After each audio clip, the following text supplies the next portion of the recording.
Hello everyone, welcome to my channel deep study. आज की video में हम पढ़ने वाले हैं invasion of Mughal emperors. Mughal emperors की इस वीडियो को हम दो पार्ट में डिवाइड करके पढ़ेंगे। फर्स्ट पार्ट में हम पढ़ेंगे बायोग्राफी ऑफ हुमायूं, अकबर और बाबर, और सेकंड पार्ट में हम पढ़ेंगे बायोग्राफी ऑफ शाहजहां, जहांगीर और औरंगज़ेब। तो चलिए अपनी वीडियो को शुरू करते हैं। Introduction, इन्वेशन of Mughal dynasty. Mughal dynasty India के अंदर कैसे आई, उसने अपना इंडिया पर कैसे कब्जा किया, इसके बारे में हम पढ़ेंगे। इब्राहिम लोदी, जो कि लोदी डायनेस्टी के रूलर थे, उनके भाई, उनके कज़न भाई दौलत खान लोदी ने इब्राहिम लोदी के रूल से अनसेटिस्फाइड होकर, परेशान होकर बाबर को इंडिया में इनवाइट किया और इब्राहिम लोदी को डिफीट करने के लिए, हराने के लिए उसे इंडिया बुलाया, जिसकी वजह से फर्स्ट बैटल ऑफ पानीपत हुई, जिसमें इब्राहिम लोदी की बहुत बड़ी आर्मी को बाबर की आर्मी के सामने हारना पड़ा। जिसके बाद बाबर ने एक नई डायनेस्टी की शुरुआत की, जिसको मुग़ल डायनेस्टी के नाम से जाना जाता है। मुग़ल डायनेस्टी जो थी, या मुग़ल एम्परर जो था, वो बाबर ने स्थापित किया था, जिनका रीजन था 1526 से 1530 तक। और बाबर कौन थे? वो एक सेंट्रल एशिया के डिसेंडेंट थे, जो कि तैमूर जो थे, तिमरूद एम्परर के फाउंडर थे, उनके डिसेंडेंट थे अपने फादर की साइड से, और चंगेज़ खान के डिसेंडेंट थे अपने मदर की साइड से। बाबर की फोर्स ने, बाबर की आर्मी ने फर्स्ट बैटल ऑफ पानीपत में इब्राहिम लोदी को हराया और इंडिया पर कब्जा किया। मुग़ल डायनेस्टी के रूलर्स कौन कौन थे यहाँ पे देखेंगे। फर्स्ट रूलर थे बाबर, जिनका टाइम पीरियड था 1526 से 1530 तक। सेकंड रूलर थे हुमायूं, बाबर के बेटे, जिनका टाइम पीरियड था 1530 से 1556 तक। लेकिन यहाँ पर आ जाता है एक ट्विस्ट। जब हुमायूं का टाइम पीरियड था तो शेर शाह सूरी ने हुमायूं की डायनेस्टी पर, मुग़ल डायनेस्टी पर हमला किया, जिसके बाद हुमायूं हारे और शेर शाह सूरी ने अपना रूल स्थापित किया। तो इसलिए हुमायूं का जो टाइम पीरियड है वो दो पार्ट्स में बट जाता है। हुमायूं ने 1530 से लेकर 1540 तक रूल किया, जिसके बाद शेर शाह सूरी ने उन पर हमला किया और इंडिया को अपने कब्जे में दे लिया। जिसके बाद दूसरी बैटल में हुमायूं और शेर शाह सूरी की दोबारा से लड़ाई हुई और 1555 में हुमायूं ने वापस से मुग़ल डायनेस्टी को अपने अंडर में लिया और 1555 से 1556 तक दोबारा से मुग़ल डायनेस्टी पर रूल किया। नेक्स्ट आते हैं अकबर, जो कि हुमायूं के बेटे थे, जिनका टाइम पीरियड 1556 से 1605 तक था। इन तीनों के बारे में हम इस वीडियो में पढ़ने वाले हैं। नेक्स्ट जहांगीर जो थे, वो अकबर के बेटे थे, जिनका टाइम पीरियड 1605 से 1627 तक था। नेक्स्ट शाहजहां, जो कि जहांगीर के बेटे थे, जिनका टाइम पीरियड 1627 से 1658 तक था। और लास्ट औरंगज़ेब, जिन्हें मुग़ल डायनेस्टी का लास्ट रूलर माना जाता है, औरंगज़ेब, 1658 से 1707 तक। जहांगीर, शाहजहां और औरंगज़ेब के बारे में हम नेक्स्ट वीडियो में पढ़ेंगे। स्टार्ट करते हैं बायोग्राफी ऑफ बाबर। बाबर का पूरा नाम क्या था? ज़हीरुद्दीन मोहम्मद बाबर, जो कि फर्स्ट रूलर थे मुग़ल एम्परर के। उनका जो टाइम पीरियड था, रीजन था, वो था 20 अप्रैल 1526 से 26 दिसंबर 1530 तक। उनका जन्म 14 फरवरी 1483 में फेंगान वैली में हुआ था, जो कि प्रेजेंट उज़्बेकिस्तान में है। उनके फादर का नाम उमर शेख मिर्ज़ा था, जो कि तैमूर के डिसेंडेंट थे, और उनकी मदर का नाम कुतलग निगर खानूम था, जो कि चंगेज़ खान के डिसेंडेंट थी। उनकी वाइफ्स थी आयशा सुल्तान बेगम, फर्स्ट वाइफ, और महामंगा, थर्ड वाइफ। महामंगा के बेटे थे हुमायूं। उनके बेटे के नाम थे हुमायूं, हिंदल मिर्ज़ा, कामरान मिर्ज़ा और अशकारी मिर्ज़ा। उनकी बेटियों के नाम थे गुलबदन बेगम, महामंगा, गुलरंग बेगम, और जो उनका रिलीजन था वो सुन्नी इस्लाम था। उनकी डेथ 26 दिसंबर 1530 को 47 साल की उम्र में हो गई, जिसके बाद उन्हें आगरा में दफनाया गया था। लेकिन यहाँ पर मैंने लिखा हुआ है buried in garden of Babur, Kabul, Afghanistan. वो इसलिए क्योंकि जब उनकी डेथ हुई थी तो वो आगरा में उनकी डेथ हुई थी, तो उन्हें आगरा में ही दफना दिया गया था। लेकिन उनकी जो लास्ट विश थी वो ये थी कि उन्हें काबुल, अफगानिस्तान में ही दफनाया जाए, उनके गार्डन ऑफ बाबर, बाग ए बाबरी में। तो उनकी डेथ के 9 ईयर्स बाद, 9 साल बाद शेर शाह सूरी ने बाबर की इस विश को पूरा किया था और उन्हें आगरा से हटवाकर काबुल, अफगानिस्तान, बाग ए बाबरी में दफनाया था। नेक्स्ट बात करते हैं बाबर के एंसेस्टर्स के बारे में। तो बाबर के एंसेस्टर्स कौन थे? जो मुगल्स थे वो पहले मंगोल्स के नाम से जाने जाते थे, जो सेंट्रल एशिया में रूल करते थे, अफगानिस्तान, उज़्बेकिस्तान में रूल करते थे, वो मंगोल्स के नाम से रूल करते थे। लेकिन जब बाबर इंडिया में आया तो उन्हें मुगल्स के नाम से जाना गया। यहाँ पर हम 2 रूलर्स के बारे में बात करेंगे, पहला चंगेज़ खान और दूसरा तैमूर। दोनों डिफरेंट रूलर्स, बहुत अच्छे रूलर्स रहे, बहुत खतरनाक रूलर्स रहे। चंगेज़ खान की जब मृत्यु होती है 1227 में, तो उनका जो एम्परर है वो उनके 4 बेटों में बट जाता है, जिसमें से उनके दूसरे बेटे होते हैं चतगई खान। चतगन खान के बेटे होते हैं युनसुंग खान और उनकी बेटी होती हैं कुतलग निगर खानम, जो कि बाबर की मदर थी। दूसरी साइड में तैमूर, जो कि तिमरुद एम्पायर के रूलर थे, तिमरुद एम्पायर के फाउंडर थे, जिन्होंने अपना सेंट्रल एशिया में अपने एम्पायर को एक्सपेंड किया हुआ था। उनके बेटे थे मिरान शाह मिर्ज़ा, मिरान शाह मिर्ज़ा के बेटे सुल्तान मोहम्मद मिर्ज़ा, सुल्तान मोहम्मद मिर्ज़ा के बेटे सुल्तान अबू सलाद मिर्ज़ा और सुल्तान अबू सलाद मिर्ज़ा के बेटे उमर शेख मिर्ज़ा। तो इस तरीके से बाबर जो थे वो उमर शेख मिर्ज़ा के बेटे थे। इस तरह से जो बाबर थे वो डायरेक्टली जो एंसेस्टर्स माने जाते हैं, जो बाबर के जो एंसेस्टर्स माने जाते हैं वो बाबर तैमूर के डिसेंडेंट थे अपने फादर की साइड से, और चंगेज़ खान के डिसेंडेंट थे अपनी मदर की साइड से। तैमूर जो थे वो बहुत ही बड़े और ख़तरनाक रूलर के रूप में जाने जाते हैं। तो बाबर जो थे वो डायरेक्टली कनेक्टेड थे मंगोल से, जो कि मुगल्स के नाम से, जिन्होंने इंडिया में इन्वेंट किया। नेक्स्ट यहाँ पर हिस्टोरिकल सोर्स की बात करते हैं कि हमें कहाँ से पता चलता है बाबर की लाइफ के बारे में, कि वो कैसे थे, उन्होंने अपने बारे में क्या क्या बताया है। सबसे मेन और इम्पॉर्टेंट सोर्स है बाबरनामा, जो कि उनकी खुद की एक ऑटोबायोग्राफी थी, जो कि तुर्किश लैंग्वेज में लिखी गई थी, जिसको तुजुके बाबरी के नाम से या फिर वकायते बाबरी के नाम से भी जाना जाता था। ये मुगल डायनेस्टी की फर्स्ट ट्रू ऑटोबायोग्राफी मानी जाती थी। सेकंड जहाँ से उनके बारे में पता चलता है वो है हुमायूं नामा। जो हुमायूं नामा बुक थी वो गुलबदन बेगम ने लिखी थी, जो कि बाबर की बेटी थी, जो कि कम्प्लीटली डेडिकेटेड है हुमायूं को, second ruler of Mughal dynasty, और ये बुक लिखी गई थी तुर्किश लैंग्वेज में। थर्ड बुक थी तारीख़े शेरशाही।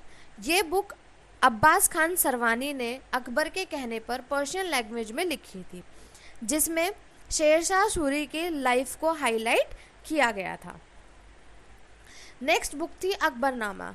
अकबरनामा जो थी वो अबुल फजल ने लिखी थी पर्शियन लैंग्वेज में। अबू फजल कौन थे? अबुल फजल जो थे वो उनके 9 ज्वेल्स, नवरत्नों में से एक थे। नेक्स्ट जो बुक थी वो है तुजुके जहांगीरी, जो कि जहांगीर की ऑटोबायोग्राफी है। जहांगीर कौन थे? अकबर के बेटे। जो जहांगीर ने उन्होंने अपनी ऑटोबायोग्राफी जो थी वो पर्शियन लैंग्वेज में लिखी थी। और जो लास्ट हिस्टोरिकल सोर्स हमारे पास है जहाँ से बाबर के बारे में पता चलता है वो है बादशाहनामा। ये बुक जो है वो शाहजहाँ के टाइम पीरियड में पर्शियन लैंग्वेज में लिखी गई थी, जो कि मोहम्मद अमीर खाजवानी, अब्दुल हामिद लाहौरी और मोहम्मद वर्शनी के द्वारा 1663 में लिखी गई थी। स्टार्ट करते हैं अर्ली लाइफ। बाबर का जो रियल नेम था वो ज़हीरुद्दीन मोहम्मद बाबर था, और वो बाय बर्थ तिमरूद डायनेस्टी से बिलोंग करते थे, क्योंकि तैमूर के डिसेंडेंट थे, और उन्होंने मुगल डायनेस्टी की स्थापना की 1526 में। बाबर की पत्नियों के नाम थे सलीहा सुल्तान बेगम, आयशा सुल्तान बेगम, जैनब सुल्तान बेगम, मौसमा सुल्तान बेगम, बीबी मुबारिका और महामंगा। महामंगा जो थी वो हुमायूं की मदर थी, जो कि नेक्स्ट सेकंड रूलर बने थे मुगल डायनेस्टी के। बाबर के बेटों के नाम थे हुमायूं, हिंदल मिर्ज़ा, अश्कारी मिर्ज़ा, कामरान मिर्ज़ा, शाहरुख मिर्ज़ा, बरबल मिर्ज़ा, अलवर मिर्ज़ा, फारूक मिर्ज़ा और अहमद मिर्ज़ा। हुमायूं जो थे वो नेक्स्ट रूलर बने, बाबर के बेटे और मुगल डायनेस्टी के नेक्स्ट रूलर। बाबर की डॉटर्स, बेटियों के नाम थे गुलबदन बानो बेगम, जिन्होंने हुमायूं नामा लिखी थी, महामंगा, गुलरुख बेगम, आयशा दौलत बेगम, फारूकुन्निसान बेगम, गुलजार बेगम, गुलरंग बेगम और मेहर बेगम। बाबर के बारे में कहा जाता है कि जब वो पैदा हुए थे तो बहुत ज़्यादा फिजिकली और मेंटली बहुत ज़्यादा स्ट्रांग थे और एक रूलर बनने की सारी एबिलिटीज़ उनके अंदर थी। बाबर जो वर्ड है वो एक अरेबिक वर्ड है जिसका मतलब होता है टाइगर। तो जो निकनेम बाबर उनको दिया गया वो उनके एटीट्यूड को देखकर दिया गया। जब वो लड़ाई लड़ते थे तो वो जिस एटीट्यूड से वो लड़ाई लड़ते थे तो उनको टाइगर नाम दिया गया, जो कि जिसका अरेबिक वर्ड होता है बाबर। 11 साल की उम्र में बाबर ने अपने फादर उमर शेख मिर्ज़ा को सक्सीड किया और इंडिया पर इन्वेट किया। The reason of Babur, Babur का जो रीज़न था वो 1526 से 1530 तक था। बाबर ने पानीपत की लड़ाई में इब्राहिम लोदी को हराकर, खानवा की लड़ाई में मेवाड़ के राणा सांगा के तहत राजपूत और घाघरा नदी के तट पर अफगान चीफ्स को हराकर अपना किंगडम स्टैब्लिश किया। उनका जो किंगडम था वो नॉर्थ वेस्ट में काबुल और कंधार तक फैला हुआ था, ईस्ट में बिहार, नॉर्थ में हिमालय और साउथ में ग्वालियर तक। हालांकि वह अपनी जीत को ज़्यादा इंजॉय नहीं कर सके। उनका जो टाइम पीरियड था वो आर्ट्स और आर्किटेक्चर को लेकर बहुत ज़्यादा जाना जाता था। उनका जो टाइम था वो सिर्फ टाइम पीरियड था जो उन्होंने रूल किया वो सिर्फ 4 साल के लिए रूल किया, जिसके बाद उनकी मृत्यु हो जाती है और उनके बेटे जो हैं हुमायूं वो नेक्स्ट रूलर बनते हैं। नेक्स्ट बात करते हैं बाबर्स विक्ट्री। बाबर जो थे वो बहुत ज़्यादा क्लेवर थे। क्लेवर होने के साथ साथ ही वो एक बहुत अच्छे वॉरियर भी थे। उन्होंने अपने किंगडम को एक शानदार मिलिट्री स्टेट में डिवाइड कर दिया था। उन्होंने कई युद्ध जीतने के लिए फायर आर्म्स, तोप, कैनन्स, मैचलॉक्स और पिस्टल को इंट्रोड्यूस किया था। मुगल्स ही ऐसे थे, पहले ऐसे थे जिन्होंने इंडिया में फायर आर्म्स को इंट्रोड्यूस करवाया था। यही रीज़न रहा कि पानीपत की फर्स्ट बैटल में इब्राहिम लोदी की इतनी ग्रेट आर्मी होने के बावजूद वो बाबर की आर्मी से हार गए, क्योंकि जो इब्राहिम लोदी थे वो इंडिया फायर आर्म्स या कैनन्स को इंडिया में इंट्रोड्यूस करवाने में नाकामयाब रहे, जिसका फ़ायदा बाबर ने उठाया और इन सब चीज़ों का लड़ाई में यूज़ किया और इब्राहिम लोदी के खिलाफ फर्स्ट बैटल ऑफ पानीपत जीती। बाबर जो थे उन्होंने कई युद्ध जीते थे, जिनमें से कुछ बैटल्स थी, फेमस बैटल्स थी। पहली थी द बैटल ऑफ पानीपत जो कि 1526 में हुई, बैटल ऑफ खानवा जो कि 1527 में हुई, बैटल ऑफ चंदेरी 1528 में हुई और बैटल ऑफ घाघरा 1529 में हुई। इन बैटल्स के बारे में थोड़ा सा डिस्क्रिप्टिव वे में पढ़ते हैं।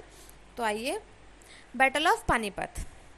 जो बैटल ऑफ पानीपत थी वो 21 अप्रैल 1526 को बाबर और लोदी डायनेस्टी के रूलर इब्राहिम लोदी के बीच में लड़ी गई थी। ये नॉर्थ इंडिया में हुआ और मुगल किंगडम की शुरुआत और दिल्ली डायनेस्टी के एंड को शो किया। ये इंडियन सबकॉन्टिनेंट में बारूद की फायर आर्म्स और फील्ड आर्टिलरी से जुड़ी सबसे शुरुआती लड़ाइयों में से एक थी, जिसे इस लड़ाई में केवल मुगलों द्वारा इंट्रोड्यूस किया गया था। मतलब मुगलों ने ही इस लड़ाई में फायर आर्म्स और आर्टिलरीज को इंट्रोड्यूस किया था। बाबर की सेना में केवल 12,000 सैनिक थे, जबकि उसके ओपोनेंट इब्राहिम लोदी की जो सेना थी उसके पास बहुत सारे सैनिक थे, लेकिन वो फायर आर्म्स और आर्टिलरीज को इंट्रोड्यूस करवाने में नाकामयाब रहा, जिसकी वजह से बाबर की जीत हुई और बाबर ने दिल्ली पर कब्जा कर लिया। सेकेंड बैटल थी बैटल ऑफ खानवा।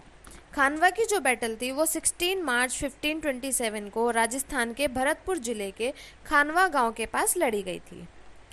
इस युद्ध में के बाद पहले मुगल सम्राट बाबर और मेवाड़ के राणा सांगा के नेतृत्व राणा सांगा के ने जो लीड की थी राजपूत आर्मी, उनके बीच लड़ी गई थी। बैटल ऑफ खानवा भी बाबर ने जीता, जिसके बाद जो मुगल डायनेस्टी थी वो इंडिया में और ज़्यादा स्ट्रॉन्ग बनकर उभरी। थर्ड बैटल थी बैटल ऑफ चंदेरी। चंदेरी की जो बैटल थी वो 1528 में खानवा की लड़ाई के बाद हुई, जिसमें मुगल सम्राट बाबर ने राजपूत यूनियन को हराया था और राजपूत पावर्स को दबाते हुए मुगल रूल को मजबूती से एस्टैब्लिश किया था।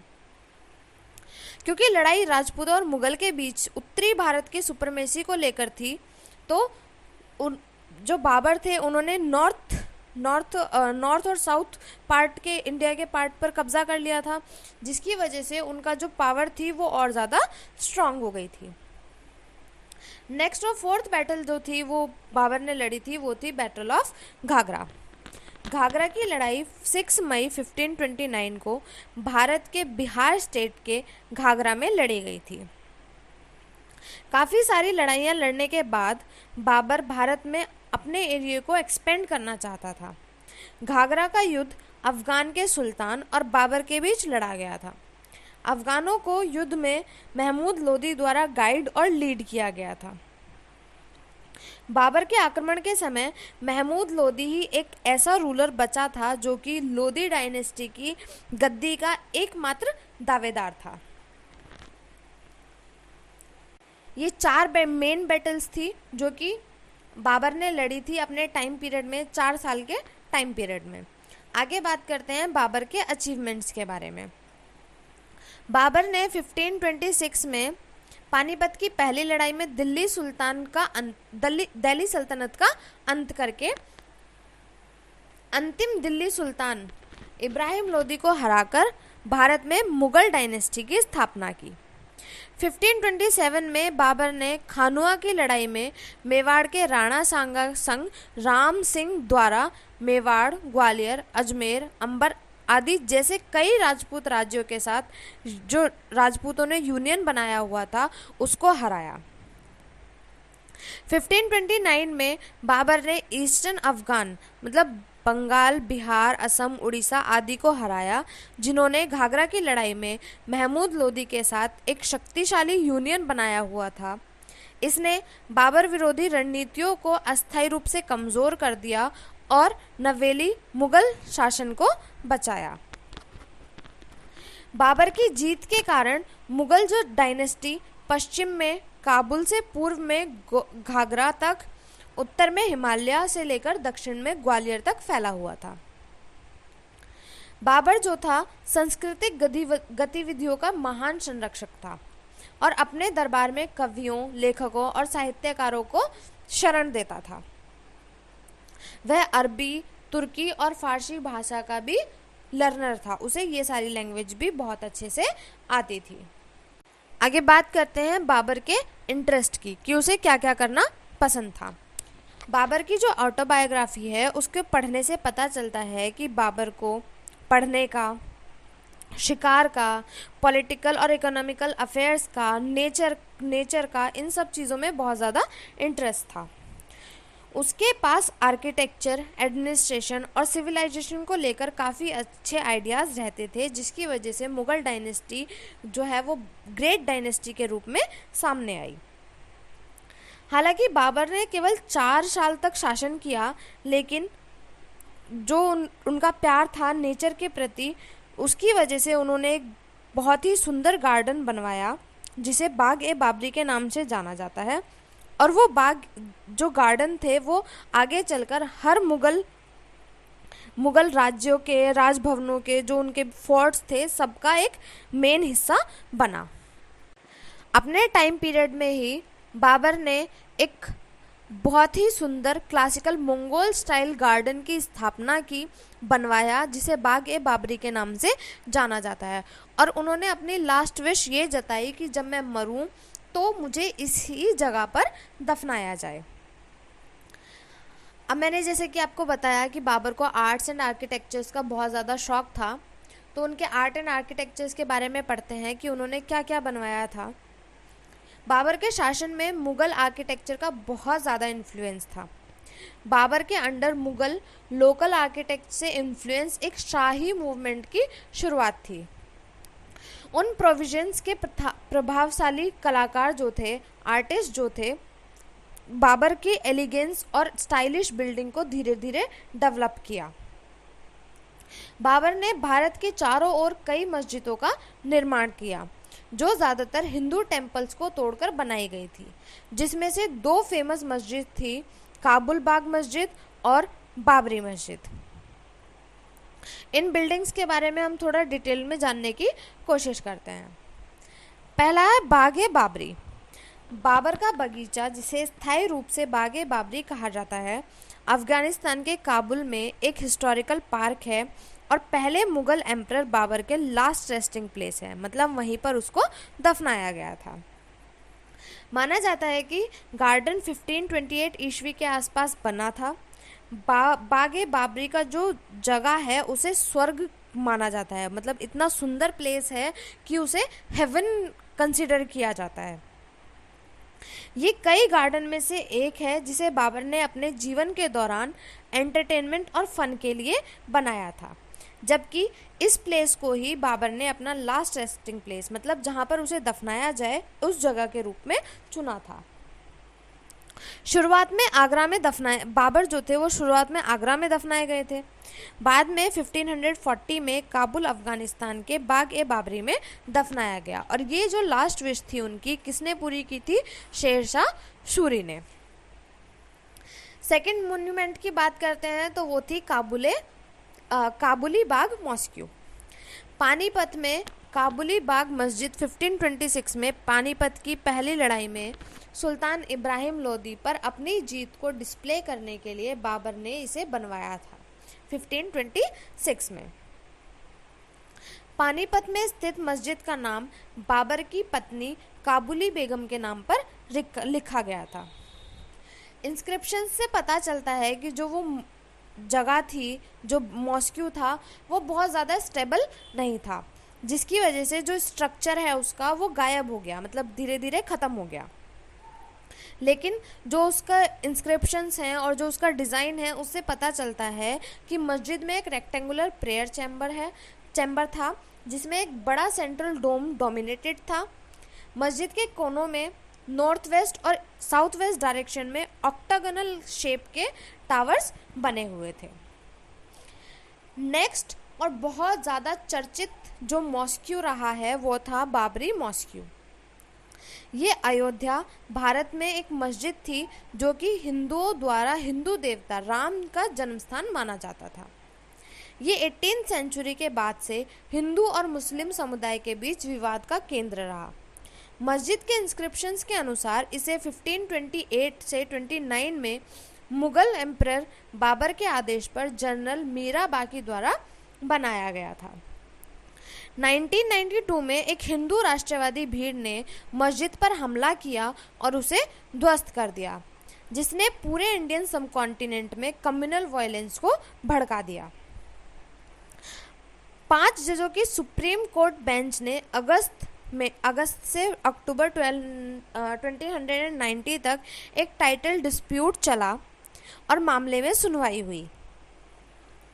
कोर्ट ने कहा कि भारतीय आर्कोलॉजिकल एविडेंस के अकॉर्डिंग ये पता चलता है कि बाबरी मस्जिद जो है वो एक स्ट्रक्चर के ऊपर बनाया गया था, और वो जो स्ट्रक्चर था वो पूरी तरीके से इंडियन था और नॉन इस्लामिक था। 9 नवंबर 2019 को सुप्रीम कोर्ट ने हिंदू मंदिर बनाने के लिए ज़मीन को एक ट्रस्ट को सौंपने का आदेश दिया।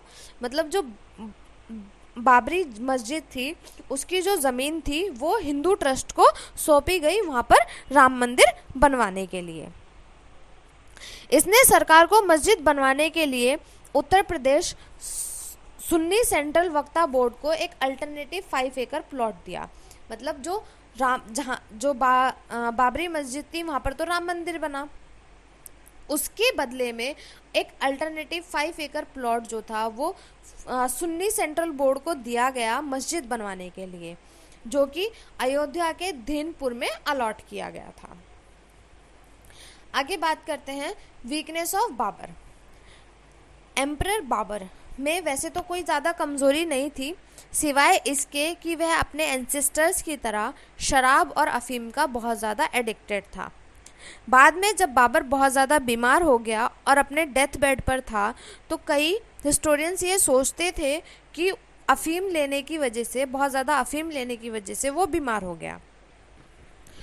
इसके अलावा बाबर की कोई भी पॉलिटिकल रीजनल वीकनेस नहीं थी।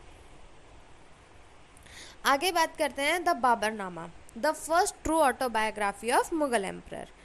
बाबर की ऑटोबायोग्राफी ही उसकी लाइफ का एक मेन और ओनली सोर्स है, जो कि बाबर ने खुद लिखी है। उनकी मेमोरीज को बाबरनामा के नाम से जाना जाता है और उन्हें इस्लामिक लिटरेचर की फर्स्ट ट्रू ऑटोबायोग्राफी माना जाता है। उन्होंने बाबरनामा को अपनी मदर लैंग्वेज चगताई तुर्की में लिखा था। हालांकि इस बुक में उनके जो सेंटेंस हैं वो उसका जो स्ट्रक्चर है, मॉर्फोलॉजी है और जो वोकैबुलरी है वो बहुत ज़्यादा पर्सनलाइज है। मतलब उन्होंने अपने पर्सनल चीज़ों को बहुत ज़्यादा एक्सप्लेन किया हुआ है। बाबरनामा जो है उसमें बाबर के आसपास के एनवायरनमेंट का एक वैल्यूएबल इम्प्रेशन दिखाई देता है। थिंग्स बाबर रॉट इन बाबरनामा। बाबरनामा में जो चीज़ें बाबर ने लिखी हैं उसके बारे में हम पढ़ेंगे। कहा जाता है कि बाबर ने खोपड़ियों के पिलर्स और पिरामिड्स बनवाए थे। बाबर बहुत ज़्यादा फ्रैंक और ओपन है अपनी लाइफ और काम को लेकर, लेकिन उसने बाबरनामा में मोटिवेशन स्पीचेस लिखने की जगह अपने काम का ज़्यादा वर्णन किया है। हालांकि बाबरनामा मिलिट्री और पॉलिटिकल हिस्ट्री से बहुत आगे तक फैला हुआ है। बाबर ने उन कई जगहों का वर्णन मिलता है जहां वह जाता था और पेड़ पौधों और जानवरों का शिकार, मछली पकड़ना और फार्मिंग की नई नई टेक्निक्स को सीखता था। उसने अपनी बुक बाबरनामा में फरगान, टेक्सोनिया और काबुल के ज्योग्राफिकल एरिया का डिस्क्रिप्शन के साथ साथ हिंदुस्तान को भी 20 पेजों में डिस्क्राइब किया है और कुछ इवेंट्स पर वह अपने डायरेक्ट एक्सपीरियंस से बाहर की घटनाओं का भी वर्णन मिलता है। बाबरनामा में बाबर ने अपने डायरेक्ट एक्सपीरियंस के साथ साथ ऐसे एक्सपीरियंस को भी डिस्क्राइब किया है जो वो करना चाहता था पर एक एम्परर होने की वजह से नहीं कर सकता था। बाबरनामा जो है वो एक एक्शन फिल्म बुक है जिसमें उसने जिक्र किया है कि कैसे उसने अपने कंपेनियंस के साथ मिलकर अपने प्रोविजन को एक्सपेंड किया इंडिया और उज़्बेकिस्तान में। लास्ट बात करते हैं बाबर के डेथ की। बाबर के गंभीर रूप से बीमार पड़ने के बाद बाबर जो था वो बहुत ज़्यादा बीमार हो गया था, जिसके बाद हुमायूं को बाबर के दरबार में सीनियर्स नोबल्स द्वारा बुलाया गया और कहा गया कि बाबर की बहन के जो हस्बैंड थे महिद ख्वाजा, वो हुमायूं को बाबर का सक्सेसर बनने से रोकना चाहते थे।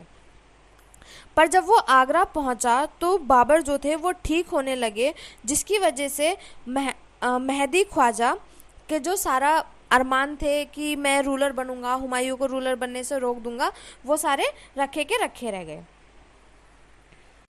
और जब हुमायूं आगरा पहुंचा तो आगरा पहुंचकर हुमायूं जो था वो खुद बीमार पड़ गया। कहा जाता है कि बाबर ने बीमारी में उठकर अपने बेटे के बिस्तर की, मतलब जहाँ पर वो हुमायूं बीमार पड़ा हुआ था, उस बिस्तर की परिक्रमा की और भगवान से प्रे किया और कहा कि हुमायूं की जान बख्श दे और उसकी जान ले ले। ये एक रिचुअल था जो पहले के लोग फॉलो करते थे, जिसको बाबर ने फॉलो किया था। और जो लोग इस रिचुअल को फॉलो करते थे उनका कहना ये था कि ऐसा करने से बाबर को वापस से फीवर आ गया, लेकिन हुमायूं जो था वो बिल्कुल ठीक हो गया। जिसके बाद 26 दिसंबर 1530 को 47 साल की उम्र में बाबर की डेथ हो जाती है और उनके बड़े बेटे हुमायूं को उनका सक्सेसर बना दिया जाता है।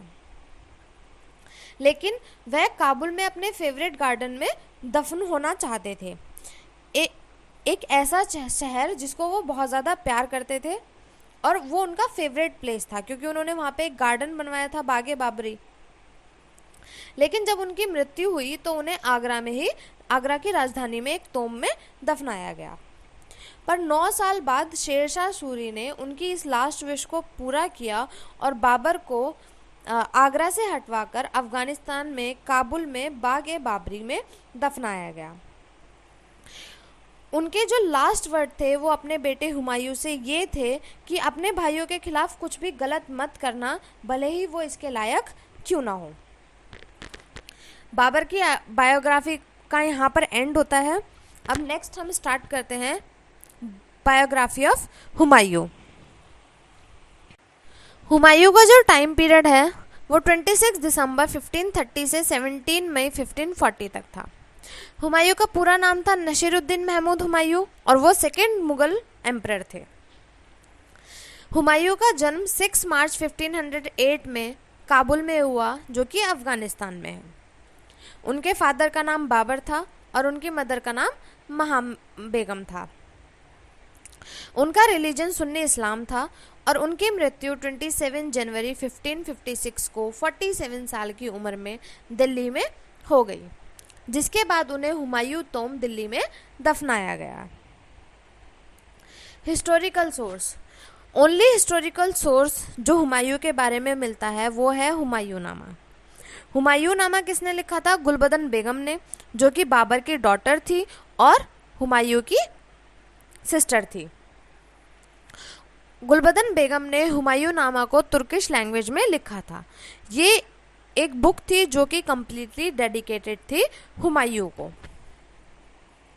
बात करते हैं उनकी अर्ली लाइफ के बारे में। तो उनका जो जन्म था वो 6 मार्च 1508 को काबुल में हुआ, अफगानिस्तान में।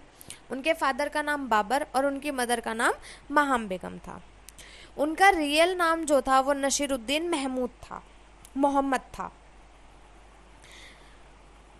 उनकी वाइफ्स के नाम थे हमीदा बानो बेगम, बेगा बेगम, हाजी बेगम, चांद बीबी, महाचूचक बेगम, मेवा जान, शहजादी खानुम। और उनके बेटों के नाम थे अकबर, आलामन मिर्ज़ा, मिर्ज़ा मोहम्मद हकीम, इब्राहिम सुल्तान मिर्ज़ा और फारूक फल मिर्ज़ा। जो हमीदा बानो बेगम थी वो अकबर की मदर थी और अकबर जो था वो हुमायूं का सक्सेसर था और सबसे बड़ा बेटा था। हुमायूं की बेटियों के नाम थे अकीका सुल्तान बेगम, बख्शी बानो बेगम, जहान सुल्तान बेगम, बख्तुन निसान बेगम, सकीना बानो बेगम, अमीना बानो बेगम। हुमायूं की जो ताजपोशी हुई थी वो 29 से 30 दिसंबर 1530 में आगरा में हुई थी।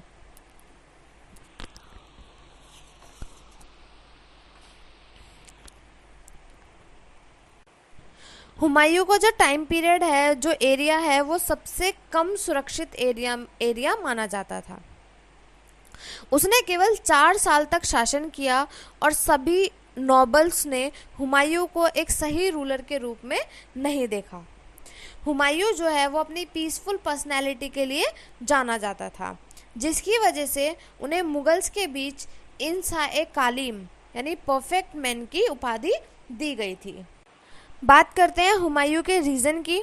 हुमायूं का जो रीजन था वो 1530 से लेके 1556 तक रहा। बाबर की डेथ के बाद हुमायूं 26 दिसंबर 1530 को मुगल डायनेस्टी के सेकंड रूलर के रूप में गद्दी पर बैठे। जब वो गद्दी पर बैठे तो उस टाइम उसे अपने भाइयों के विरोध का सामना भी करना पड़ा और सुल्तान बहादुर और शेरशाह सूरी जैसे अन्य रूलर्स से भी खतरे का सामना करना पड़ा। उनके सौतेले भाई कामरान ने धोखे से पंजाब और सिंधु घाटी पर कब्जा कर लिया। उसके शासन के शुरुआती जो साल थे उसके दौरान उसके दोनों प्रमुख राइवल्स ने अपने क्षेत्र को एक्सपेंड कर लिया था। सुल्तान बहादुर ने हुमायूं के एरिया पर हमला करने की योजना बनाई, लेकिन हुमायूं ने इस चीज़ पर जल्द ही एक्शन लिया और मांडू और चंपानेर के किलों पर कब्जा कर लिया, जिससे बहादुर को पुर्तगालियों के साथ शरण लेने के लिए मजबूर होना पड़ा। लास्ट में 1537 में बहादुर की मृत्यु हो गई। इस बीच शेरशाह सूरी ने बंगाल और बिहार पर अपनी पावर को स्ट्रॉन्ग कर लिया और एक पावरफुल रूलर के रूप में आया। उसने मुगल रूलर हुमायूं को चुनौती दी और भले ही हुमायूं शेरशाह सूरी को टेम्परेरी तरीके से बंगाल से बाहर करने में कामयाब रहा, लेकिन वह ज़्यादा टाइम तक शेरशाह सूरी को अपने प्रोविजन को हराने से या फिर अपने प्रोविजन को उसके अंडर जाने से नहीं रोक पाया। Battles fought by Humayun. Humayun जो था वो एक ग्रेट मिलिट्री लीडर के नाम से नहीं जाना जाता था, उसे लड़ाई झगड़ा करना इतना ज़्यादा पसंद नहीं था, लेकिन उनके पिता बाबर ने ये इंश्योर किया था कि हुमायूं को एडमिनिस्ट्रेशन और वॉरियर के रूप में बहुत अच्छे से ट्रेन किया जाए। हुमायूं ने एक यंग गवर्नर के रूप में अपनी ब्रेवरी को शो भी किया था और इंडियन हिस्ट्री में 2 डिसिसिव बैटल्स लड़ी, लेकिन एक भी बैटल नहीं जीत पाया। हुमायूं द्वारा जो बैटल्स लड़ी गई थी वो थी बैटल ऑफ चौसा 1539 में, बैटल ऑफ कन्नौज 1540 में और बैटल ऑफ सिरहिंदी 1555 में। बैटल ऑफ चौसा और बैटल ऑफ कन्नौज जो थी वो दोनों लड़ाइयाँ हुमायूं हारा, लेकिन जो बैटल ऑफ सिरहिंदी थी उसमें वो जीता और दोबारा से मुगल डायनेस्टी को एस्टैब्लिश किया। इन बैटल्स के बारे में हम थोड़ा डिस्क्रिप्टिव वे में पढ़ते हैं। तो फर्स्ट बैटल थी battle of Chausa. Battle of Chausa Humayun और शेर शाह के बीच लड़ी गई थी। शेर शाह ने 1539 में चौसा में हुमायूं को सक्सेसफुली हराया और इस लड़ाई में 8000 से ज़्यादा मुगल सोल्जर्स मारे गए थे। इसने हुमायूं की पावर को काफ़ी ज़्यादा कमज़ोर कर दिया था और उसके अपने भाई भी उसके खिलाफ साजिश रचने में लगे हुए थे। शेरशाह सूरी ने मुगलों पर अपने हमले को जारी रखा और हुमायूं को वेस्ट की ओर खदेड़ दिया। सेकंड बैटल जो लड़ी गई थी हुमायूं के द्वारा वो थी battle of Kannauj. Battle of Kannauj Humayun और शेरशाह सूरी के बीच लड़ी गई थी। 1540 में कन्नौज की लड़ाई में मुगल को शेरशाह की बढ़ती सेना का सामना करना पड़ा, जहां एक बार फिर मुगलों की हार हुई। मुगलों की हार के बाद हुमायूं को युद्ध का मैदान छोड़ने के लिए मजबूर होना पड़ा। शेरशाह ने मुगलों की राजधानी आगरा पर कब्जा कर लिया और हुमायूं को भारत से भागने के लिए मजबूर कर दिया। थर्ड और लास्ट बैटल जो हुमायूं ने लड़ी थी वो थी बैटल ऑफ सिरहिंदी, एक ऐसी बैटल जिसमें हुमायूं की जीत हुई। बैटल ऑफ सिरहिंदी 22 जून 1555 को हुमायूं और सिकंदर सूरी के बीच लड़ी गई थी। 23 जून 1555 को हुमायूं ने दिल्ली की ओर मार्च किया और सूरी डायनेस्टी के लास्ट रूलर अदाली शाह सूरी को हराया और मुगल डायनेस्टी के रूल को रीइस्टैब्लिश किया।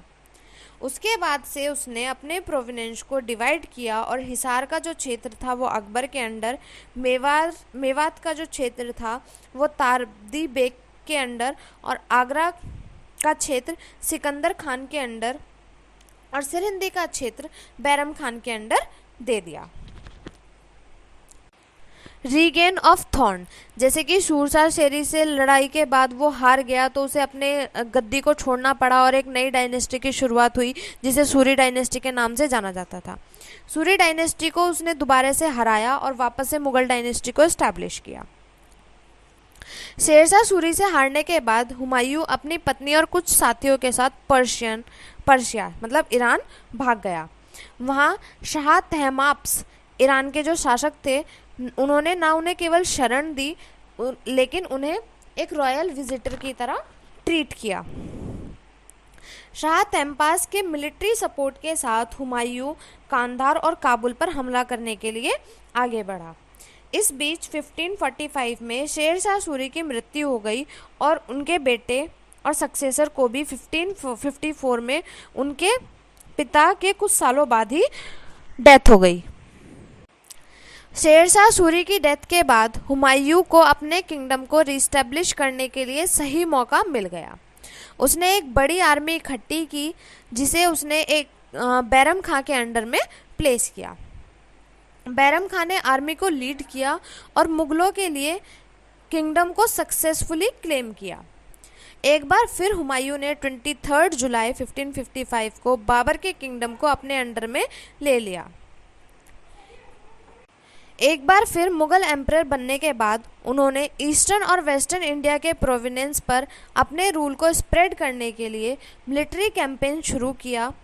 उनकी मृत्यु के टाइम पर मुगल डायनेस्टी जो थी वो 10 लाख वर्ग किलोमीटर तक फैल चुकी थी। बात करते हैं मुगल के इंटरेस्ट की। जो हुमायूं थे उनकी जो अपब्रिंगिंग थी वो एक टिपिकल प्रिंस की तरह हुई थी। उन्हें हर एक वो कला सिखाई गई थी, जो हर एक क्वालिटी उनके अंदर दी गई थी जो कि एक प्रिंस बनने के लिए या फिर एक एम्पायर को चलाने के लिए ज़रूरी होती हैं। हुमायूं को डिफरेंट लैंग्वेजेस सीखने का शौक़ था और यही वजह थी जिसकी वजह से उन्होंने तुर्की, अरबी और फारसी भाषा में महारत हासिल की हुई थी। हुमायूं को मैथमेटिक्स, फिलॉसफी और एस्ट्रोलॉजी में भी बहुत ज़्यादा इंटरेस्ट था। उन्होंने मिलिट्री ट्रेनिंग भी प्राप्त की थी और 20 इयर्स की एज में बदखाशन के गवर्नर के रूप में अपॉइंट किया गया था। उन्हें पेंटिंग सीखने का भी बहुत शौक़ था और ये शौक़ और भी ज़्यादा बढ़ा उस टाइम पर जब वो ईरान चले गए थे। बात करते हैं आर्किटेक्चर ऑफ हुमायूं। हुमायूं ने इंडिया के अंदर क्या क्या आर्किटेक्चर्स बनवाए थे। हुमायूं को आर्किटेक्चर्स का भी बहुत ज़्यादा शौक़ था, तो हुमायूं ने बहुत सारे टॉम्ब्स और फोर्ट्स का निर्माण करवाया था इंडिया में। हुमायूं के जो आर्किटेक्चर हैं वो ज़्यादातर उन्हीं के नाम पर रखे गए हैं। उनके जो कुछ आर्किटेक्चर्स हैं उनमें से थे Humayun's mosque, gate of Dinpanah city, Sher Mandal, 12 दरवाज़ा, तलाकी दरवाज़ा और हुमायूं दरवाज़ा। बात करते हैं हुमायूं की डेथ कैसे हुई। हुमायूं की डेथ जो है वो एक एक्सीडेंट माना जाता है। जब वह अपनी लाइब्रेरी से सीढ़ियों से उतर रहे थे तो उन्होंने अपने हाथ में काफ़ी सारी बुक्स को पकड़ा हुआ था। तो जो मुअज्जम होते हैं, जो प्रेयर के अजान के लिए आवाज़ लगाते हैं, उन्होंने प्रेयर के लिए आवाज़ लगाई, घोषणा की। तो इस आवाज़ को सुनकर हुमायूं ने अजान के ऑनर में अपने घुटने झुकाने की कोशिश की, लेकिन ऐसा करने से वो सीढ़ियों से फिसलकर नीचे गिर गए, जिसकी वजह से वे गंभीर रूप से घायल हो गए और 3 दिन बाद 27 जनवरी 1556 को उनकी मृत्यु हो गई और उनके सक्सेसर बने उनके बड़े बेटे अकबर। अब यहाँ से हम स्टार्ट करेंगे बायोग्राफी ऑफ अकबर। तो चलिए शुरू करते हैं। अकबर का जो पूरा नाम था वो अबुल फतेह जलालुद्दीन मोहम्मद अकबर था और वो 3rd रूलर थे मुगल डायनेस्टी के। अकबर का टाइम पीरियड 11 फरवरी 1556 से 27 अक्टूबर 1605 तक रहा। उनका जन्म 25 अक्टूबर 1542 को अमरकोट में हुआ, जो कि सिंध पाकिस्तान में है। उनके पिता का नाम हुमायूं और उनकी मदर का नाम हामिदा बानो बेगम था। उनकी जो ताजपोशी हुई थी वो 14 फरवरी 1556 को हुई। उनका जो रिलीजन था वो सुन्नी इस्लाम था और उनकी मृत्यु 27 अक्टूबर 1605 को 63 साल की उम्र में फतेहपुर सीकरी, आगरा, उत्तर प्रदेश में हुई। उन्हें दफनाया गया नवंबर 1605 को अकबर टॉम्ब, जो कि सिकंदरा आगरा में है। हिस्टोरिकल सोर्स की बात करते हैं तो जो 2 मेन हिस्टोरिकल सोर्स हैं अकबर के बारे में, वो पहला है अकबरनामा, जो कि अबुल फजल द्वारा पर्शियन लैंग्वेज में लिखा गया था। अबू फजल कौन थे? अकबर के 9 ज्वेल्स मतलब नवरत्नों में से एक थे। दूसरी बुक है बादशाहनामा। ये बुक जो है शाहजहाँ के टाइम पीरियड में पर्शियन लैंग्वेज में लिखी गई थी और इस बुक को कंप्लीट किया था मोहम्मद अमीर काजवानी, अब्दुल हामिद लाहौरी और महमूद वारशी द्वारा 1663 में। बात करते हैं अकबर की अर्ली लाइफ के बारे में। तो अकबर का जो कोरोनेशन था, ताजपोशी थी, वो 14 फरवरी 1556 में हुई। अकबर का पूरा नाम अबुल फतेह जलालुद्दीन मोहम्मद अकबर था। अकबर के बचपन का नाम जलाल था और वो सेकंड लॉन्गेस्ट रूलर थे मुगल डायनेस्टी के औरंगजेब के बाद। मतलब जो औरंगजेब का टाइम पीरियड था वो 50 साल तक रहा और जो अकबर थे उनका जो टाइम पीरियड है वो 49 ईयर्स तक रहा। बैरम खान उनके अंकल जो थे वो अकबर के गार्जियन थे। मतलब उन्हीं के अंडर में जब तक वो इस लायक नहीं हो गए थे कि वो ठीक से अपन डायनेस्टी को रूल कर सके, तब तक बैरम खान ने के गार्जियन में ही उन्होंने मुगल डायनेस्टी पर रूल किया। अकबर जो हैं वो मुगल डायनेस्टी के किंग 13 इयर्स की एज में बन गए थे अपने अंकल और जनरल बैरम खान की मदद से। अकबर ने शेर शाह का टाइटल गेन किया और अपने अंकल बैरम खान को खाने खाना का टाइटल दिया और उन्हें प्राइम मिनिस्टर के रूप में अपॉइंट किया। 18 साल की उम्र में अकबर जो है वो एक इंडिपेंडेंट रूलर के तरह काम करने लगे और उन्होंने बैरम खान को उनके पद से हटा दिया और उन्हें मक्का भेज दिया। वाइफ ऑफ अकबर, अकबर की जो पत्नियां थी उनके नाम थे रुकैया सुल्तान बेगम जो कि फर्स्ट वाइफ थी, सलीमा सुल्तान बेगम, जोधा बेगम, राजकुमारी, मरियम उर राजकुमारी जिसको मरियम उन जमानी बेगम के नाम से जाना जाता था, और भी बहुत सारी। अकबर के बेटों के नाम थे सलीम जिसे जहांगीर के नाम से जाना जाता था, मुराद मिर्ज़ा, दानियाल मिर्ज़ा, और अकबर की बेटियों के नाम थे खानुम सुल्ताना, शक्र उन निशान बेगम, आराम बानू बेगम। जो मेंटोर्स थे अकबर के, टीचर्स थे, उनके नाम थे पीर मोहम्मद, अब्दुल लतीफ़ ईरानी और बैरम खान।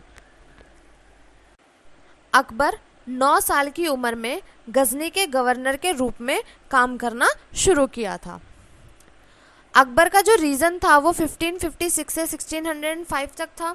तो उनके रीजन के बारे में बात करते हैं तो जो अकबर जो थे वो मुगल डायनेस्टी के ग्रेट मोनार्च के रूप में जाने जाते थे और वो हुमायूं और हमीदा बानो बेगम के बेटे थे जो कि अमरकोट में जिनका जन्म हुआ 1542 में। जब हुमायूं ईरान चले गए तो ये जो अकबर थे उनके अंकल के द्वारा, कामरान के द्वारा उनको रखा गया और उन्हें बहुत ही अच्छे से ट्रीट किया गया। अकबर अपने पेरेंट्स से वापस से मिले जब उन्होंने कांदार को अपने अंडर में ले लिया। जब हुमायूं की डेथ हुई तो अकबर जो थे वो पंजाब कलनपुर में थे और कमांडिंग ऑपरेशन को लीड किया था अफगान के अगेंस्ट। जब अफगान्स ने रिबेल्स छेड़ दिया था तो उसमें अकबर ने एक कमांडिंग ऑपरेशन को लीड किया था जिसमें अफगान्स को उन्होंने हराया था। उनकी जो ताजपोशी हुई थी वो कालानौर में हुई थी 1556 में जब वो 13 साल की उम्र के थे। अकबर के रीजन के शुरुआती साल में जो बैरम खान थे उनके अंकल उनके अंडर में ही अकबर ने काम किया था। बैरम खान जो थे वो हुमायूं के कॉन्फिडेंट थे और हुमायूं ने उनको एक टाइटल दिया हुआ था खाना का। बैरम खान जो थे मोस्ट पावरफुल नोबल्स में थे और उन्होंने अपने ट्रस्टवर्दी पीपल्स को अपॉइंट करना शुरू कर दिया था और जो बाकी नोबल्स थे उनको उनकी पोजीशन से हटाना शुरू कर दिया था। जब अकबर को बैरम खान की चालाकियों का पता चला तो अकबर ने उसे हटा दिया, उसके पद से हटा दिया और उसे दरबार से बाहर जाकर सेवा करने के लिए कहा या उसे दूसरा ऑप्शन दिया कि भाई तुम मक्का चले जाओ और वहाँ जाकर रहो और सेना का नेतृत्व करो। बैरम खान ने मक्का को चुना, लेकिन रास्ते में अहमदाबाद के पास पटना में एक अफगान ने उसे मार डाला। अकबर ने बैरम खान की विधवा मतलब बैरम खान की जो वाइफ थी उनसे शादी कर ली और उसके बच्चों को पाला, जो कि बाद में अब्दुल रहीम खाने खाना के नाम से प्रसिद्ध हुआ। और वो एक हिंदी कवि था जो कि प्रभावशाली था और अपनी जो उसकी एबिलिटी थी राइटिंग की उसमें उसके लिए बहुत ज़्यादा प्रसिद्ध हुआ। और उसने अब्दुल रहीम को अपने 9 ज्वेल्स मतलब नवरत्नों में भी शामिल किया। अकबर जो है वो बहुत ज़्यादा धार्मिक माना जाता था, इस वजह से जो रिलीजियस टैक्सेस थे उसका भी उसने अबॉलिश किया। 1563 में अकबर ने हिंदुओं पर तीर्थ करों को समाप्त कर दिया। 1564 में अकबर ने धार्मिक कर, जिसको जजिया कर के नाम से जाना जाता था, उसको समाप्त किया। लेकिन राजपूतों से लड़ाई की वजह से उसने दोबारा से इस जजिया कर को दोबारा से लागू किया। और अकबर ने स्लेव सिस्टम जो था, दास प्रथा जो थी, उसको भी वापस से समाप्त कर दिया था। अब जजिया कर की बात करें तो जजिया कर क्या था? जजिया टैक्स जो था वो एक रिलीजियस टैक्स था, जो कि उस चीज़ के लिए लगता था कि अगर तुम कहीं भी मंदिर में जा रहे हो या फिर मस्जिद में जा रहे हो तो उसके लिए तुम्हें टैक्स पे करना पड़ता था, जिसको जजिया कर के नाम से जाना जाता था। ये जो रिलीजियस टैक्स था जजिया, इसको सबसे पहले स्लेव डायनेस्टी के ड्यूरिंग कुतुबुद्दीन ऐबक ने लगाया था। लेकिन सबसे पहली शुरुआत जो इसकी हुई थी वो मोहम्मद बिन कासिम ने देवाल में सिंध में की थी। मतलब इंडिया में जो ये सबसे पहले लगाया था वो कुतुबुद्दीन ऐबक ने लगाया था, और देवाल सिंध में ये सबसे पहले मोहम्मद बिन कासिम ने शुरू किया था। Early expansion of Akbar. Akbar ने आगरा से गुजरात तक और फिर आगरा से बंगाल तक पूरे नॉर्थ इंडिया पर विजय प्राप्त की।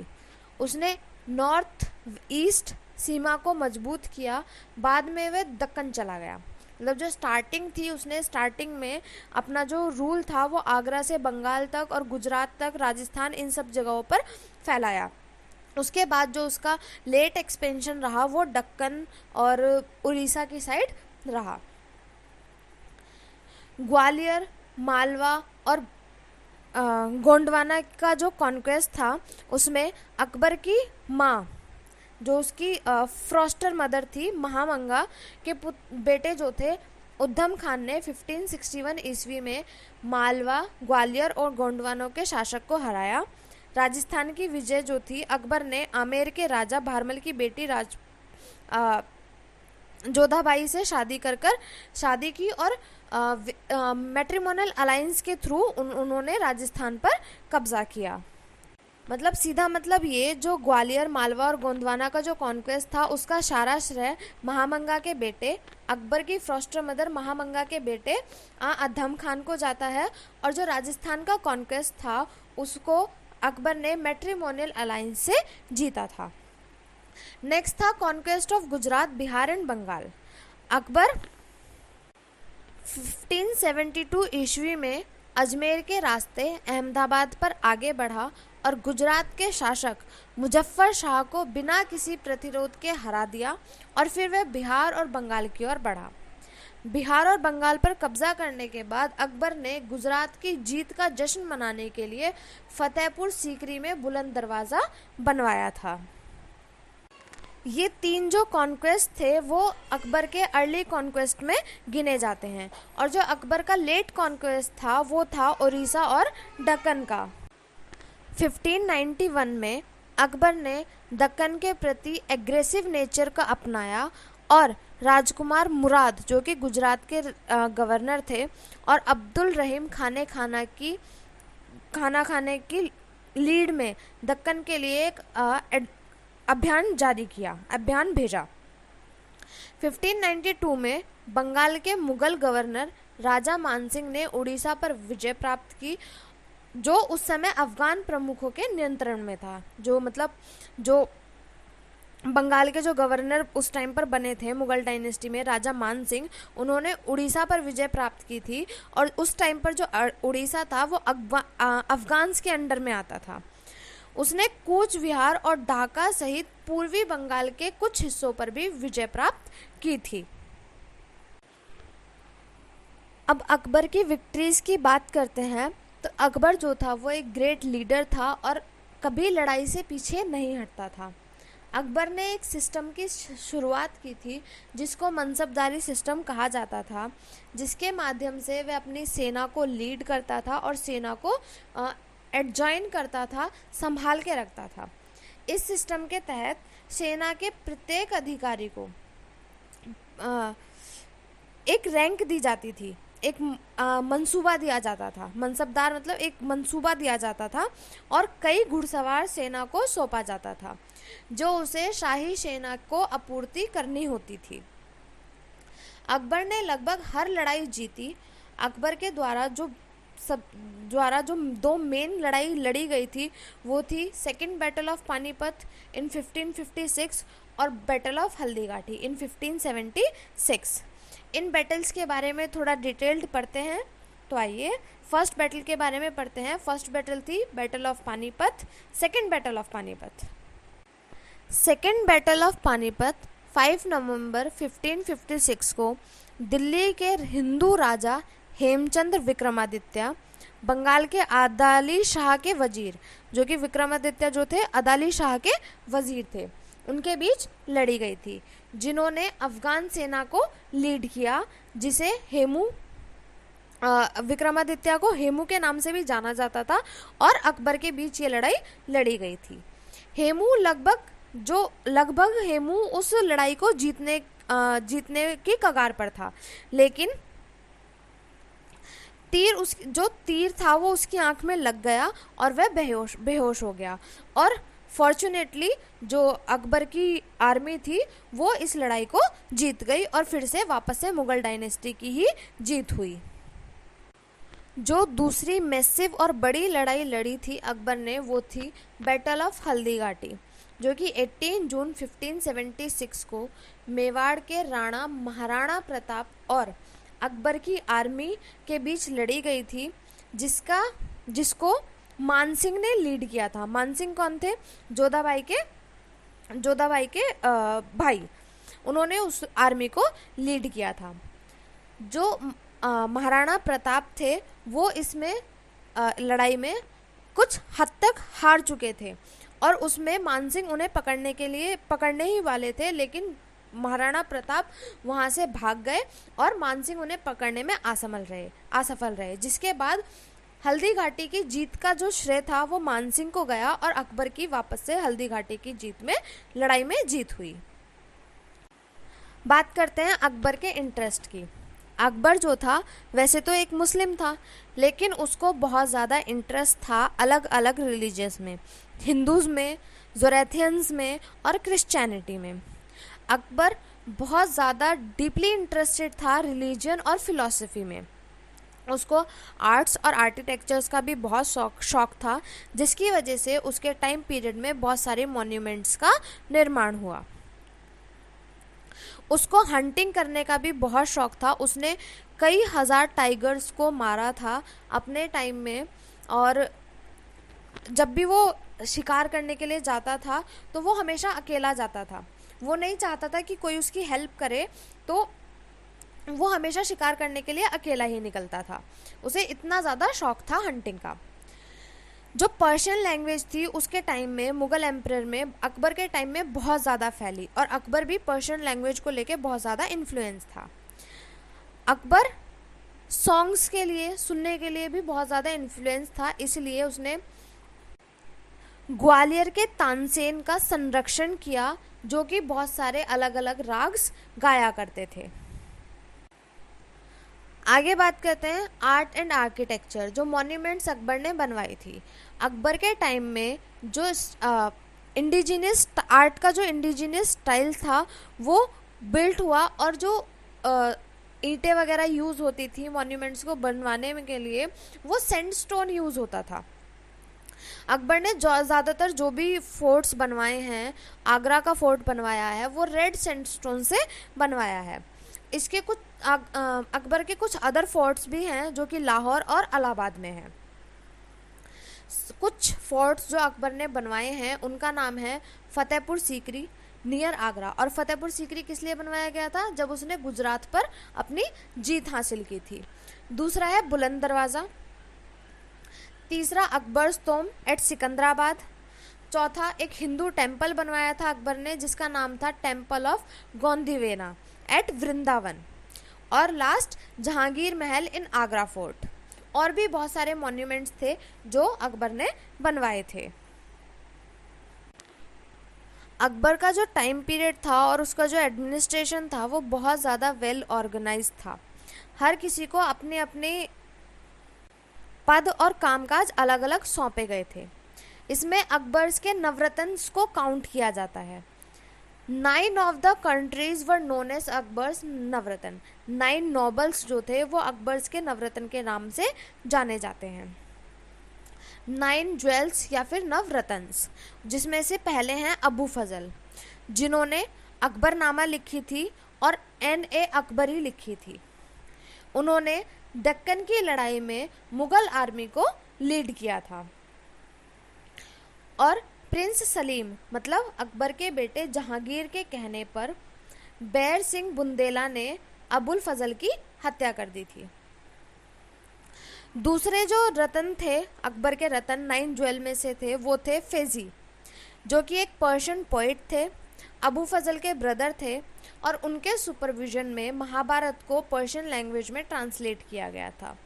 और उन्होंने लीलावती जो कि एक मैथमेटिक्स वर्क है उसको भी पर्शियन लैंग्वेज में ट्रांसलेट किया था। तीसरे थे तानसेन। तानसेन जो कि एक सिंगर थे। उन्होंने राजा रामचंद्र के दरबार में एक ग्रेट म्यूजिशियन के रूप में सेवा की जिन्होंने उन्हें तानसेन की उपाधि दी। उनका जो जन्म था वो तन्ना मिश्रा के रूप में हुआ था। उनका जो बर्थ का नाम था, उनका बर्थ का नाम तन्ना मिश्रा था। अकबर ने उन्हें मियाँ की उपाधि दी। ऐसा माना जाता है जब वो गाना गाते थे या राग गाते थे, दीपक और मेघ मल्हार राग गाकर वो बारिश करवा सकते थे, दिए जला सकते थे। उनकी जो सिंगिंग थी वो इतनी ज़्यादा स्ट्रॉन्ग थी कि वो अनफॉर्चुनेट चीज़ों को कर सकते थे। इनके जो नेक्स्ट रतन थे वो थे राजा बीरबल। राजा बीरबल के बारे में आपने बहुत सारी कहानियाँ सुनी होंगी। अकबर और बीरबल के बारे में बहुत सारे सीरियल्स भी बने हैं। जो बीरबल थे उनका रियल नाम महेश दास था। अकबर ने उन्हें राजा और बीरबल की उपाधि दी थी। वह यूसुफ शाही से लड़ते हुए नॉर्थ ईस्ट सीमा पर मारे गए थे। नेक्स्ट थे राजा टोडरमल जो कि रेवेन्यू सिस्टम के हेड थे। उन्होंने वेट्स और मेजरमेंट्स के स्टैंडर्ड्स को इंट्रोड्यूस किया था। उन्होंने पहले शेरशाह सूरी के अंडर में काम किया था। अकबर ने उन्हें दीवान-ए-अशरफ की उपाधि से भी सम्मानित किया था। Next Raja Mansingh, one of the most trusted general of Akbar. Akbar के सबसे ज़्यादा ट्रस्टवर्दी पर्सन और जोधाबाई के भाई थे। नेक्स्ट फ़कीर अज़ियुद्दीन जो कि अकबर के चीफ एडवाइज़र थे और एक सूफी फ़कीर थे। नेक्स्ट अब्दुल रहीम खाने खाना जो कि बैरम खान मतलब अकबर के अंकल के बेटे थे। अब्दुल रहीम खाने खाना जो कि एक ग्रेट पोइट थे और उन्होंने बाबरनामा को पर्शियन लैंग्वेज में ट्रांसलेट किया था। लास्ट 9th ज्वेल जो थे अकबर के वो थे मिर्ज़ा अजीज़ कोका जिनको खाने आज़म और कोतलाश के नाम से भी जाना जाता था, जो कि उनके फॉस्टर ब्रदर थे। फॉस्टर ब्रदर मतलब उनकी अनदर मदर के बेटे। ही वॉज ऑल्सो अपॉइंटेड सूबेदार ऑफ गुजरात। उन्हें गुजरात के सूबेदार के रूप में भी अपॉइंट किया गया था। आगे बढ़ते हैं। Last death of Akbar. 3 अक्टूबर 1605 को अकबर जो हैं वो बीमार पड़े। डायनेस्ट्री एक बीमारी होती है जिसकी वजह से डायरिया फैलता है। वो बीमार पड़े जिससे वो दोबारा से कभी रिकवर नहीं कर पाए, और माना जाता है कि उनकी डेथ 27 अक्टूबर 1605 में हो गई, जिसके बाद उन्हें सिकंदराबाद आगरा में दफनाया गया अपनी सबसे फेवरेट बेगम मरियम उज़ ज़मानी और जोधाबाई के टॉम्ब के पास, जो जिनको वो बहुत ज़्यादा पसंद करते थे। एक वाई और जोधाबाई को ही ये ऑनर मिला था कि उन्हें अकबर के पास दफनाया जाए। आई होप आपको मेरी वीडियो पसंद आई होगी। Thank you for watching. अगर आपको मेरी वीडियो पसंद आई हो तो प्लीज़ लाइक करें, शेयर करें, कमेंट करें और सब्सक्राइब करें, और बेल आइकन को दबाना ना भूलें, जिससे कि आपको मेरी लेटेस्ट वीडियो का नोटिफिकेशन मिलता रहे।